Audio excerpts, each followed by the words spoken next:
You're live. Thank you very much. Welcome back, Thank you. everyone, That's your scone. to the Senate House Conference on, yes, 127, which is the omnibus housing bill, and it is the 29th, still at 20 of 6, and we are convened. Great. And Thank you. thank you. And while we appreciate your patience while we took some roll call votes and duked out a bunch of other things. We really, at this point, while we appreciate the movement you've made, we are very grateful. Thank you for all of our coming together and into agreement on so many things. We are sticking by our last list. And I'm sorry to say, but we feel pretty strongly about the position we landed on together. And that just to thank you for the sunset move. We appreciate that, but we're still strong on no caps and still strong on the 10 years, not the 8 years for Betsy. And 75 is the base. 75 being the lowest we can go.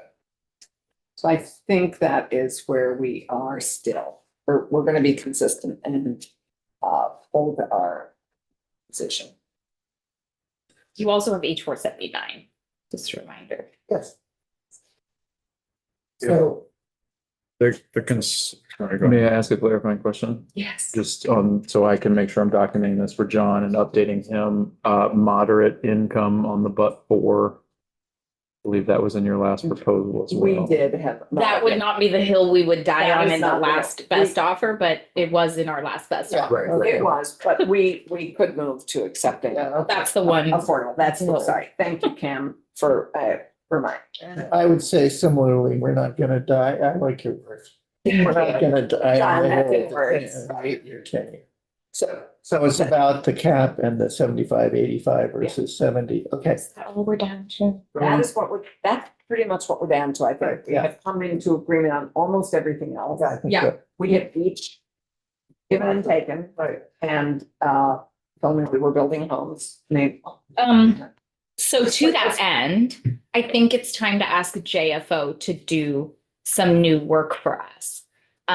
Because the cap, in a sense, becomes more and more arbitrary if you have your little spreadsheet at 60%. And we're now talking about anywhere between 70, 90, 100%. You eat up $14 million very, very quickly. So I don't know that you all have ever had the financial analysis. That sounds like it was just a Ways and Means piece. We shared it with None the of us entire have house. shared. Okay, but none of us have been able to model. We could. Other arrange that proposals. If that's what we want. Patrick's right here. I think that helps to demonstrate that when you look at the cap and the increment together, we can't just look at them in isolation. We are talking about getting serious about developing in both rural and urban areas, back to the purpose statement. And we really need to see what we're trying to accomplish here and how we do that with both a arbitrary cap and an increment that we need to make sure people can take advantage of. So I think that would better inform both of our chambers to help. But I think until that time, the last best offer still stands. And Thank you. With the I changes. understand with it. Okay. So Well, let me ask you this, because I mean, the cap is something that we feel strongly about. And so if the cap isn't sufficient, do you have an idea of what you think is sufficient, or is there a different way to approach it? that would take some modeling, I think. Let me ask JFO, is that possible for tomorrow? So Pat Titterton, Joint Fiscal Office. I have a couple of questions. So what we have so far goes out to 31. We need to add out to 35. 35 to- what we've got so far. And I need to be clear, you want to look at the Senate's position here. 75, 85. We And could how- use round numbers. 40 million looks with that amount. Does it help to do 75, 100 just to have round numbers to? Let's do what we've proposed. Okay. That makes, Just to be clear with the table, is it is a sort of pro forma approach using Right. some assumptions. The. There's a column in there that equates to education tax increment. That's really the only column that ends up changing when you change the percents, because that feeds into the increment retained column. So really the exercise is just changing one column's worth of numbers, which is the education tax increment, which, you know, gets split out between what's retained for the debt financing and what is allocated to the education fund. So it doesn't really matter too much. Okay, but wouldn't it show you about how many projects you can get for 40 million with a lifetime retention? Yeah, so that's in the column. Maybe would it be helpful to share the? I don't have my, Before we do that, Charlie, do you have anything you particularly want to add before we? No, I was only thinking that we created this mechanism where the Vermont Economic Progress Council could approach through the governor to the Joint Fiscal Committee to get an increase of 5 million. So the concept is if we still live within the 40 million cap, but increase that amount, is that something that could be plausible? And so it gives you the ability to increase the amount if the cap is not deemed sufficient. we have discussed the higher cap, Yeah. which we had discussed in here together. And you came back with not being willing to go beyond 40 plus 5. I mean, I'd also, we haven't really had a chance to return to the housing conversation about affordable and moderate income housing. You know, we spend a lot of time talking about the complete lack of moderate income housing, particularly at the ownership level that exists in the state. And that being, you know, essentially one of the most renewable goods that we can create that helps stabilize people in the middle class and get them out of social service programs, off of income eligibility programs related to affordable housing. We feel like Ways and Means has been steering the conversation about affordable is more important of a policy goal than moderate income. And I wholeheartedly reject that. That it hasn't been our goal at all. Okay, that's, we've kept deleting moderate from everything, just so you know. Actually, in our construct, when we originally came, we had middle income housing, and then that got We just changed. kept deleting it from all of the proposals. From the since then. exceptions, because it was weakening. From the We exceptions. didn't want to weaken. Okay. So, I mean, we definitely concur that there is a need for all housing, not just low and moderate income. So, and we feel there's enough construct within this bill to build it. So it's a And a question $40 of, million cap. yeah, We're asking you a question. Yes. is if that's not enough, what is? What is? What I think is, that and if we were to increase the 5 million, which is the responsibility of the governor and On VEPSI, and VEPSI and Joint Fiscal the Committee to Joint review the Fiscal request. Committee. Is this something worth pursuing? With a 5-year review also, I- reviewing the cap, sufficiency of the cap. I'll just say for my part, I know we have to talk privately, whatever the number figure is that we discuss, I would take affordable and moderate income housing out of that cap. That was part of our last best offer before we said no cap. 80. I think you need to ask, what is the size of the cap, including all those projects, and actually go with JFO and figure out how much money is then available. That's what we asked for. Right. But with this caveat, in order to determine, do you have a specific target that is your thinking is acceptable in terms of how many units of housing CHIP will support? I think that's how you need to decide on it. Okay, well, that becomes purely a housing and natural resources conversation because we have areas where we have a lot more infrastructure than we have the density to take advantage of that infrastructure. So you can get a lot more units of housing for the same amount of infrastructure, depending on other policy factors. True. But Do you have a number? okay, so that is an interesting concept because that actually goes back to the concept of TIFs, because TIFs function by number. They don't function by caps at the moment. We don't have a line cap on Mhm. TIFs. Right. We have a project Project number cap, cap on exactly. TIFs. Right. So that is an interesting proposal, and I wish Jessica was in the room. Maybe she isn't in the room. Nope, she isn't. I don't think it's that. No, I know, but and we discussed that early on, our first meeting, I think we talked about, so because for me, I've always been puzzled why we've gone to a money, again, in looking at alignment with TIF and trying to build on the work of TIF and what exists in TIF already, why we aren't talking about numbers of projects and not. No, I want to reset that number of units of housing. So that That's- is something that was never stated in what came over from the Senate, and that's. Yeah, we said housing targets. We use the housing targets. That's, They've you established actually by deed. disregarded our housing targets. That was the number that we've all agreed to in our policies. I don't believe that was an S.127 when it came over. S.127.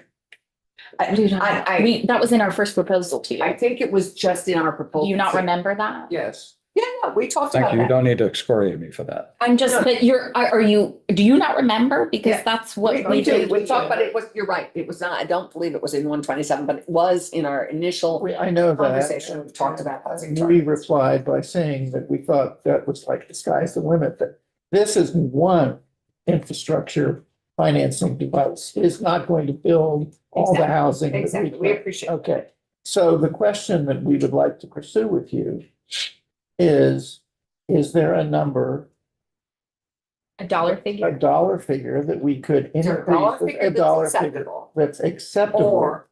Or number of units. Yeah, but I think Same. actually, same, Same, you get to that dollar number by figuring out the number of units you're trying to support. but I think that the question is, and what we're talking about is,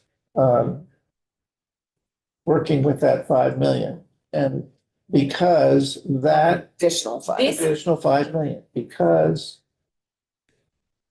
the interesting thing about that is that, we've all talked about how we don't know exactly where the education fund is going, because of everything that's in play. And it puts the responsibility squarely on Betsy, the governor, and the Joint fiscal. Joint Fiscal Committee, which we think is not a bad place to put it. And want to know if you would like to explore that or not. And I would say the easiest would be a number of Sorry. dollars, not a number of units, because of the complexities with that. Can we have a real economic conversation for a second about infrastructure and units of housing? Because we are talking about trying to help every community in the state, both rural and urban, it's in your purpose, meet their housing targets. That's not, as we proposed, that's not a matter of this much infrastructure buys you only 1,000 units. I don't think Jeff Carr would have ever said that, because when you excavate and put in pipes and hire the labor, you can put in the wastewater capacity, the infrastructure to support 1,000 units or support 7,500 units. You can go to a rural community and put in the infrastructure that would support 3 units or 30 units.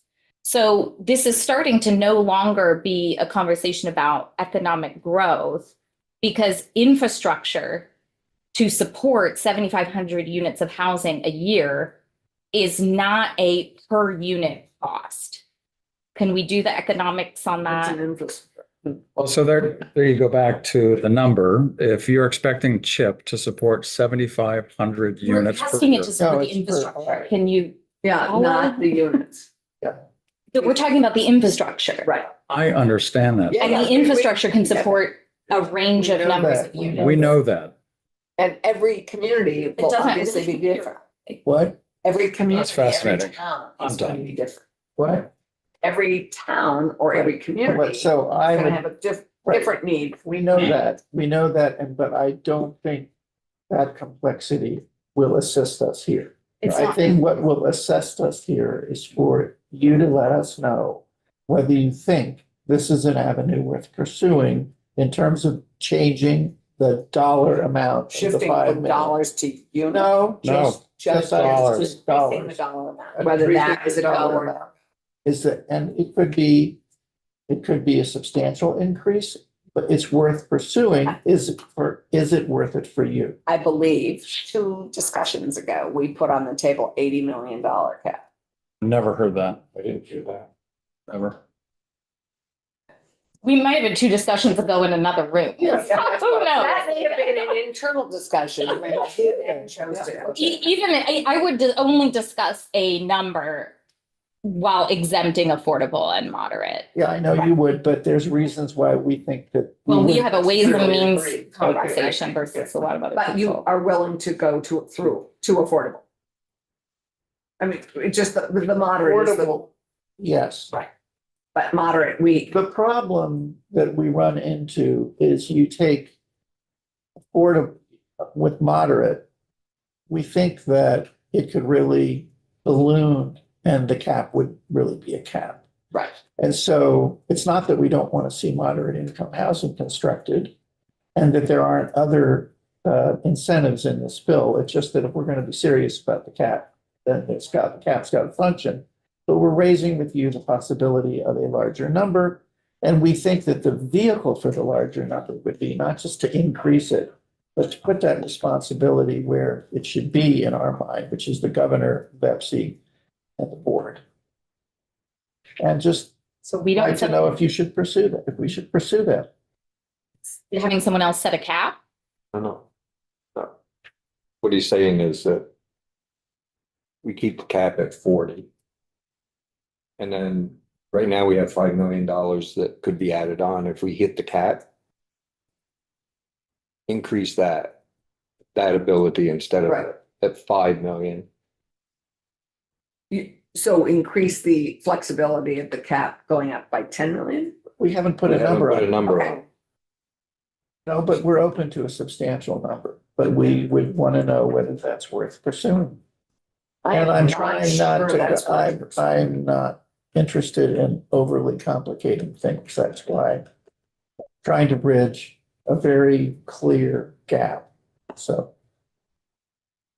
It makes much more sense with infrastructure to talk about the number of projects if you want this to work for rural and urban. So at the end of the day, I would, if we can't find agreement, you don't have a purpose that you can truly stand behind, and you have 479. 470, okay, I'm not talking about 470. Okay, it's I'm up talking about for action estimates. tomorrow. I know. So, would you let us know? But the ball's in. No, they put the ball back in our court by asking us 2 questions, which is what's a cap that we could live with? And how much additional money would we need to add to the cap to make it, to make it flexible and work for you? Does that mean you're agreeing at 7585? And so the other piece is obviously 75, 85. But the other question I believe you asked is how many units of housing are we envisioning? And but you're not willing to move from a dollar cap to a project number cap. I only say the number of units you're envisioning in any one year to then be able to look at, is the cap sufficient to help fund the infrastructure? Chris. No, I just think that might be, I know you've heard numbers of 45,000, but I think that might be kind of hard to determine just based on, if you're rural versus Well, urban. It's Yeah. just hard, you're right, it's hard to Very determine because, well, it's not hard. It's just that some projects have very expensive infrastructure and some projects have cheaper infrastructure. We can look at the range of infrastructure costs and, it's sort of 30,000 to 75,000 or 100, it depends. And when you divide the numbers out, you end up with a number again, it's just arithmetic. If we wanted to be serious about our targets in each community, we would say that funds like TIF would not allow the community to then depart downward in the density of the number of units that you would be able to have in the project. So if TIF funded it at a certain number to reach housing targets and you were investing in expensive infrastructure, you wouldn't want to invest in expensive infrastructure for very few units. Yeah, but that's true anyway. How would you like to do this? You've got to go to a dinner. What do you want Yeah, to do? well, I think dinner seems to be taken away from my responsibility altogether. Why don't we try one more gathering of the three of us, and then we'll be back, and then maybe we'll be done for the day. Okay, so Great. let's. Do you want to meet with JFO and look at the numbers? Yeah.